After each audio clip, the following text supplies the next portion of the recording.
Assalamualaikum teman-teman, kembali lagi dengan Gita Irwanti.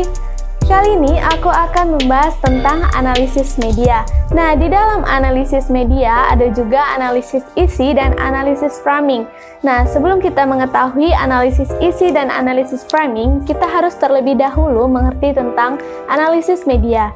Nah, analisis media ini merupakan salah satu pendekatan yang di dalamnya menjelaskan mengenai berbagai masalah komunikasi dan apa efek dari komunikasi. Selanjutnya ada analisis isi atau konten analisis. Nah, analisis ini merupakan metode penelitian yang membahas secara mendalam isi suatu informasi baik tertulis atau tercetak dalam media massa. Nah, analisis isi ini biasanya digunakan pada penelitian kualitatif. Nah, analisis isi kualitatif digunakan untuk mengetahui isi komunikasi yang bersifat latin atau tersirat. Analisis isi kualitatif disebut pula sebagai ethnographic content analysis atau ECA, yaitu perpaduan analisis objektif dengan observasi partisipan. Analisis isi dapat digunakan untuk menganalisis semua bentuk komunikasi, baik surat kabar, berita radio, iklan televisi, maupun semua bahan-bahan dokumentasi yang lain. Dalam analisis isi yang dibedah itu adalah pesan atau message-nya. Nah, studi analisis isi menekankan pada bahasa dan menginginkan adanya netralitas. Akan tetapi, sedikit kelemahan dari analisis isi ini adalah sangat berpengaruh pada subjektivitas peneliti. Kemudian ada sumber data. Nah, sumber data ini yang dapat digunakan dalam analisis isi pun beragam. Analisis isi juga dapat dilakukan dengan menghitung frekuensi pada level kata atau kalimat. Kemudian, pada prinsipnya, apapun yang tertulis dapat dijadikan sebagai data dan dapat diteliti dalam analisis isi.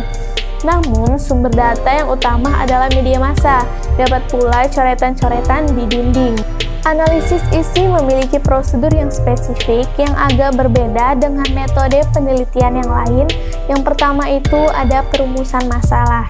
Nah, analisis isi ini dimulai dengan rumusan masalah penelitian yang spesifik. Misalnya, bagaimana sih kualitas pemberitaan surat kabar di Indonesia? Yang kedua, ada pemilihan media atau sumber data. Peneliti harus menentukan sumber data yang relevan dengan masalah penelitian. Yang ketiga, ada definisi operasional.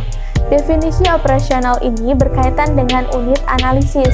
Yang keempat, ada pelatihan penyusunan kode dan mengecek reliabilitas. Nah, kode dilakukan untuk mengenali ciri-ciri utama kategori. Nah, yang kelima, ada analisis data dan penyusunan laporan.